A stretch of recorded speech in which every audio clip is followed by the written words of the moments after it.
পর্যন্ত তাকিয়ে আছে শুধু।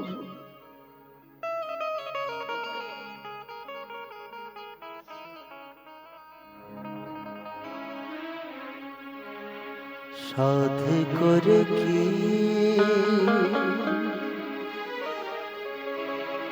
কৃষ্ণ বলি, কৃষ্ণ নামটি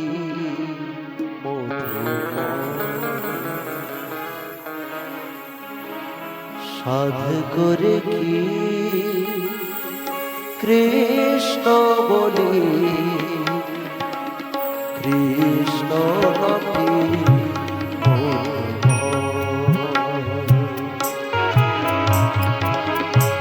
হে কৃষ্ণ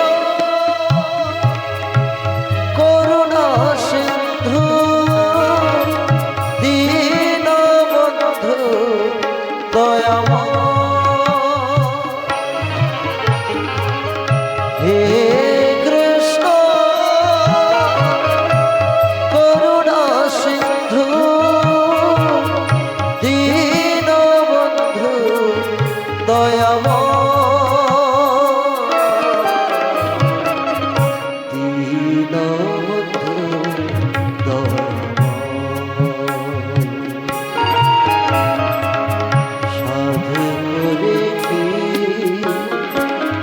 কৃষ্ণ বলি, কৃষ্ণ নামটি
চন্দ্রে কৃষ্ণ সূর্যে কৃষ্ণ তারাই তারাই কৃষ্ণ, চন্দ্রে কৃষ্ণ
কৃষ্ণ নামটি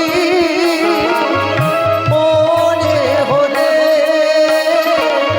সকল জ্বালা দূরে যায়। কৃষ্ণ নামটি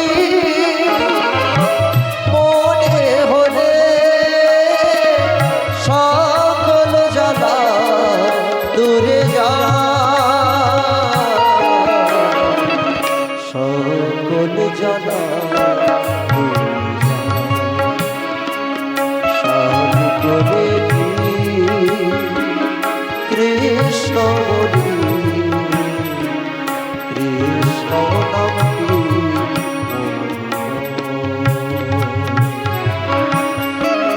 সাধ করে কৃষ্ণ বলি, কৃষ্ণ নামটি হে কৃষ্ণ করুণা সিন্ধু দীনবন্ধু দয়াময়। হে কৃষ্ণ করুণা সিন্ধু দীনবন্ধু দয়াময়।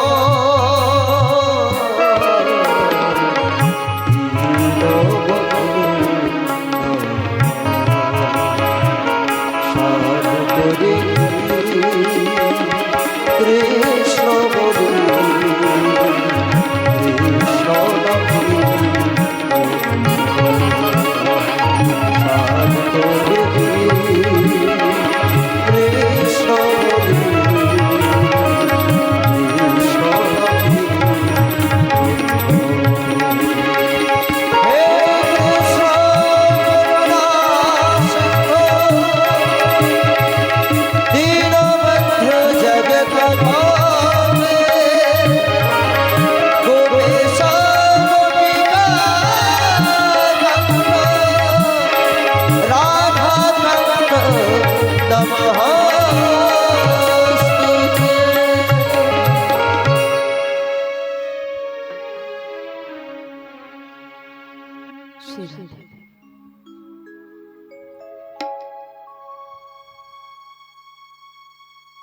অগ্রসর ভগবান শ্রীকৃষ্ণ আর বলরামকে রথের পরে চড়িয়ে মথুরার দিকে গমন করলেন। নন্দ বাবারা অন্য রথের পরে ছিলেন। যাওয়ার সময় অক্রূর তিনি যমুনায় একটু স্নান করতে গিয়েছেন। যখন ডুব দিলেন, ডুব দেওয়ার সঙ্গে সঙ্গে ভগবানের চতুর্ভুজ রূপের দর্শন করতে পারলেন। শেষ নাগের পরে শুয়ে আছেন ভগবান শ্রীকৃষ্ণ। যখনই এই রূপের দর্শন করেছেন, হঠাৎ জল থেকে উঠে গেলেন, অচম্বিত হয়ে গেলেন। প্রভু জিজ্ঞাসা করলেন, কাকা কি হয়েছে তোমার, এত অচঞ্চল কেন? প্রভু সব তোমারই লীলা। তিনটি শ্লোক দ্বারা ভগবান শ্রীকৃষ্ণের আর বলরামের স্তুতি করলেন। তৎপশ্চাৎ ভগবান রাজপথ দিয়ে মথুরাপুরীতে গমন করলেন। আজ মথুরার ওই নারীগণ সকলে ভগবান শ্রীকৃষ্ণকে দেখে ধন্য অতি ধন্য হয়ে গেলেন। এদিকে ব্রজের গোপীরা ক্রন্দন করে আর বলে, হে বিধাতা, আজ মথুরার নারীগণ, ওই পূর্বাসীগণ সকলে ধন্য হয়ে যাবে। আজ তুমি যে আমাদের প্রতিকূল হয়ে আছো। সকলে যখন ভগবানের দর্শন করলেন। তার রূপকে দেখে তার মহিমার গায়ন করতে লাগলেন। অক্রূর যখন বলরাম শ্রীকৃষ্ণকে নিয়ে রাজপথের মধ্যে প্রবেশ করেছে, প্রভু বললেন, কাকা তুমি আমাদেরকে এখানেই নামিয়ে দাও, আমরা চতুর্দিকের দৃশ্যগুলো দেখতে দেখতে যজ্ঞশালায় পৌঁছাবো। অক্রূর বন্দনা করলেন, প্রভু আমার কুটিরায় একবার চলো। ভগবান বলছেন, কাকা প্রথমে আমি যে কাজ করতে এসেছি সেই কাজটা হতে দাও, তৎপশ্চাৎ আমি তোমার কুটিরায় নিশ্চয়ই প্রবেশ করব। সমস্ত নগরের দর্শন করতে করতে যখন প্রভু গেলেন, এক উদ্দণ্ড ধোবিকে দেখলেন। ভগবান বলছে, মনে হচ্ছে আমরা একটু নিজেদের পোশাকটাকে পরিধান করি, পাল্টিয়ে পড়ি। ধোবিকে লিখে বলছে, ধোবি তুমি কার পোশাক নিয়ে যাচ্ছ, আমাদেরকে দাও। ধোবি বলছে, আরে গ্রামের থেকে এসেছো, তোমরা কখনো রাজ পোশাক দেখেছো কি? হ্যাঁ, এটা রাজা কংসের পোশাক, এই পোশাকের উপযোগ্য তোমরা নয়। যখন ভগবানের অপমান করতে লাগলেন, প্রভু একটা ঘুষি দিয়ে তার প্রাণান্ত করে দিলেন। এই দেখে সঙ্গে আরো ধনীরা ছিল, তারাও পালিয়ে চলে গেলেন।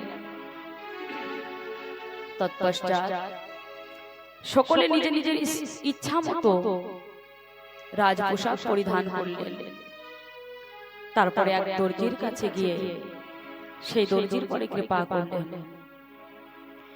এদিকে সুদামা নাম করে এক মালি ছিলেন। যখন ওই সুদামা নামের মালি জানতে পারলেন যে ভগবান শ্রীকৃষ্ণ তিনি মথুরায় এসেছে, তখন তার বড় ইচ্ছা হয়েছে, আমি নিত্যপ্রতি রাজা কংসের জন্য মালা তৈরি করি, আজ যদি একটা মালা প্রভুর গলে পরিয়ে দিতে পারতাম। ভগবান তার মনোবাঞ্ছনা জেনে সে সুদামা নামের মালির উপরে কৃপা করলেন। নিজ হস্তে আজ সুদামা নামের মালি তাকে মালা পরিধান করিয়েছেন। যেতে না যেতে দেখছে এক কুবড়ি স্ত্রী, যার ঘাড়টা কুঁজো, সিধা হয়ে চলতে পারে না, তার হাতে একটা চন্দনের বাটি নিয়ে হেঁটে হেঁটে যাচ্ছে বেঁকিয়ে বেঁকিয়ে। পথের মাঝে তার কাছে জিজ্ঞাসা করলেন, ও হে সুন্দরী, কে তুমি? যখন এই সুন্দরী শব্দ শুনেছে, যে কোনো মানুষ যদি একটু প্রশংসা শোনে তাহলে অতি প্রসন্ন হয়। বলছে, এই মথুরা নগরে আজ পর্যন্ত আমাকে কে সুন্দরী বলে সম্বোধন করেনি। এই পুরুষটা কে যে আমাকে সুন্দরী বলছে? যখন একটু তাকিয়ে দেখলেন, ভগবানের রূপ দেখে মুগ্ধ হয়ে গেলেন। হে সুন্দরী, কোথায় যাচ্ছ তুমি? তোমার হাতে কি ওটা? ওহে নাগর, আমি রাজা কংসের এক দাসী, নিত্য প্রতিমী রাজা কংসকে এই চন্দনের লেপন লাগাই, এই চন্দনের লেপন দেই। আচ্ছা, আজ একটু আমাদেরকে দাও। কিন্তু কুবড়ে ছিলেন, সিধাভাবে চলতে পারতেন না, লাগাবে বলে হাত যাচ্ছে না। তখন প্রভু তার দুই চরণের পরে চরণ রেখে যখন এটা ধরে জাগিয়েছে, সঙ্গে সঙ্গে কুবড়ি পরম সুন্দরী হয়ে গেছে। প্রেম সে বলুন রাধে রাধে।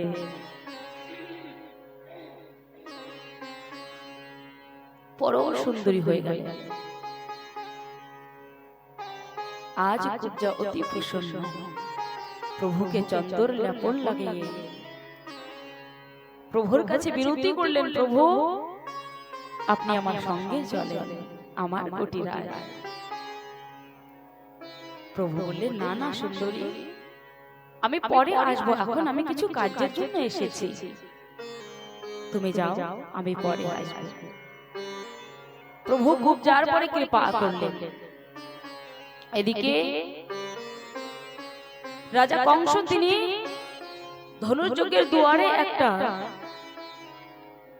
অদ্ভুত ইন্দ্রধনুষের মতো একটা ধনুষ ঝুলিয়ে রেখেছিলেন, যে ধনুষটা পরশুরাম ভগবান তাকে দিয়েছিল। কংস, এই ধনুষটা যিনি ভঙ্গ করতে পারবে তার হস্তেই তোমার মৃত্যু হবে।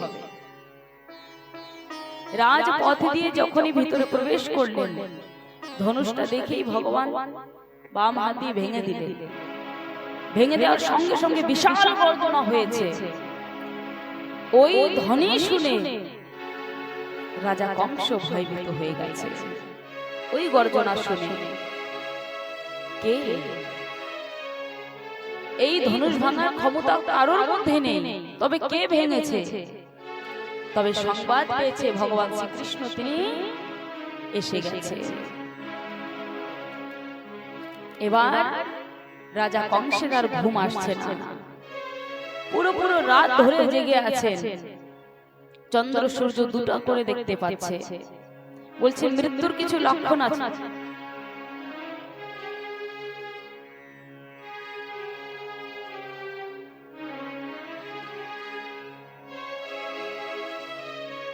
মৃত্যুর কিছু লক্ষণ আছে বাবা। রাজা কংস দেখছে নগ্ন হয়ে তেলের মধ্যে স্নান করছে। আর কি দেখছেন? ভূতের সঙ্গে আলিঙ্গন করছে। গাধার পিঠের পরে চড়ে মানে গমন করছে।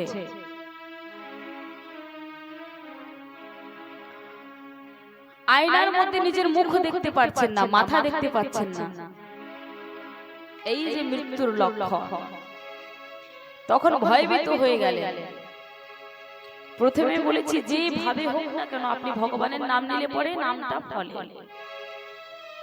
আজ ভগবানের পরে ক্রোধাতুর হয়ে দ্বেষ করে তাকে মারবে বলে শুরু কৃষ্ণ কৃষ্ণ তার চিন্তন হয়েছিল। কৃষ্ণ এসেছে, কৃষ্ণকে কিভাবে মারা যায়, এই যে কৃষ্ণ কৃষ্ণ কৃষ্ণ চিন্তন, পুরো পুরো রাত তিনি ঘুম পড়তে পারেননি। সকালবেলা যখন রাজগদ্দিতে প্রবেশ করেছেন, প্রবিষ্ট হয়েছেন, চাণর মুষ্টিক সলতোষাল আদি সমস্ত দৈত্যদেরকে আজ্ঞা করেছিলেন যখনই কৃষ্ণ বলরাম ভিতরে প্রবেশ করবে তাদের সঙ্গে খেলার মাধ্যম দিয়ে তাদের প্রাণান্ত করে দিবে। ঠিক আছে।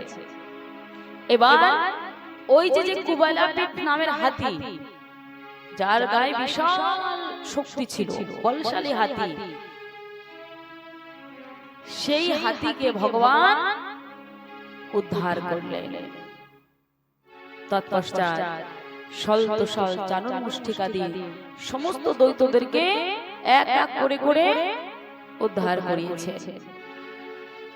ক্রোধাতুর হয়ে যখনই কংস বলেছে এক্ষুনি এই দুই ভাইকে বন্দী বানিয়ে দাও আর এদের মাতা পিতার হত্যা করে দাও, তখন ভগবানের ক্রোধ হয়ে গেল। এক লাফ দিয়ে তার সিংহাসনের পরে চড়েছে, তার কেশ ধরে যখনই ভূমিতে ধরম করে ফেলেছে, ফেলার সঙ্গে সঙ্গে তার প্রাণান্ত হয়ে গেছে। রাজা কংসের মৃত্যু হয়ে গেছে। কিন্তু সমস্ত নগরের বাসীগণ তারা ভয়ভীত হয়ে আছে, হয়তো মৃত্যু হয়নি। তাই সকলের সন্দেহ দূর করবে বলে ভগবান তার ওই কেশ ধরে টেনে বেড়াচ্ছিলেন, ঘুরে বেড়াচ্ছিলেন।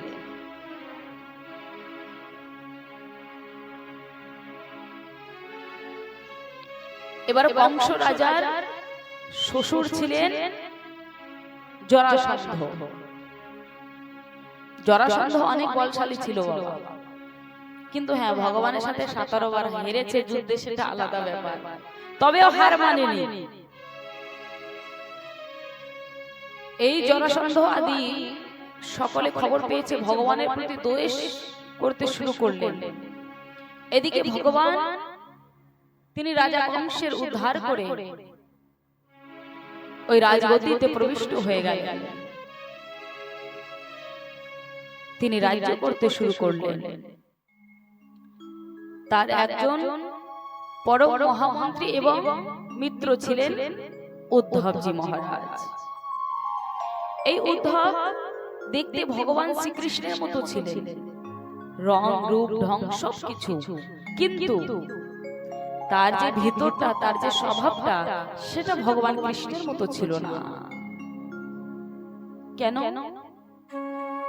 উদ্ধবের জ্ঞানের অহংকার ছিল বাবা, যে আমি গুরু বৃহস্পতির শিষ্য, গুরু বৃহস্পতির চেলা, তবে আমি এত বড় গুরুর চেলা হয়ে আমি বেদ বাক্য বলি, আমি মহাজ্ঞানী পণ্ডিত, আমি সামান্য মানুষের সঙ্গে কথা বলে না। ভগবান বলছে যদি এই প্রেম, এইটা যদি উদ্ধবকে দেয়া যায়, তবে শুধু তার স্বরূপটা না, তার গুণটাও আমার মতো হয়ে যাবে। প্রেম সে বলুন রাধে রাধে।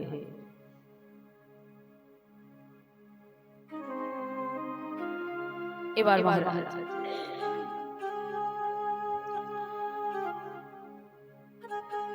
ভগবান একদিন অর্ধরাত্রে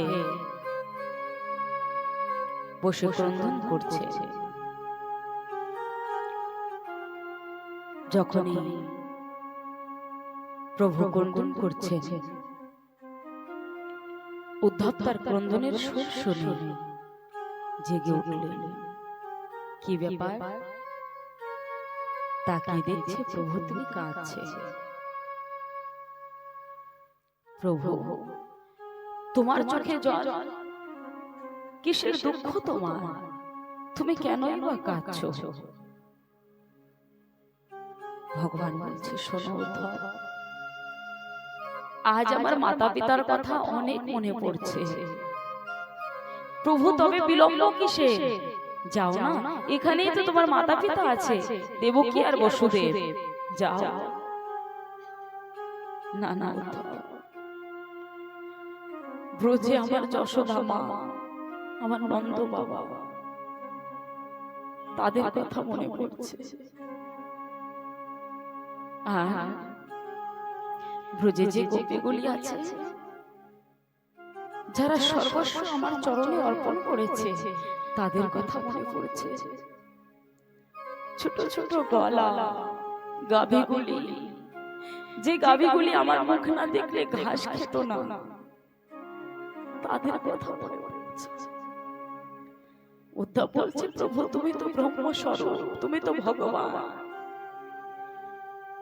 তবে তুমি তাদের জন্য কাঁদছো, তুমি তো জ্ঞানী। ভগবান বলছে, উদ্ধব, আমি সেদিন ওদেরকে ভুলে যাব, যেদিন ওরা আমাকে ভুলে যাবে। যেদিন ভগবানকে ভুলে যাবে, ভগবান সেদিন তাকে ভুলে যাবে। উদ্ধব, তুমি জানো তো, আমার একটু শরীর অসুস্থ হলে পরে আমার মা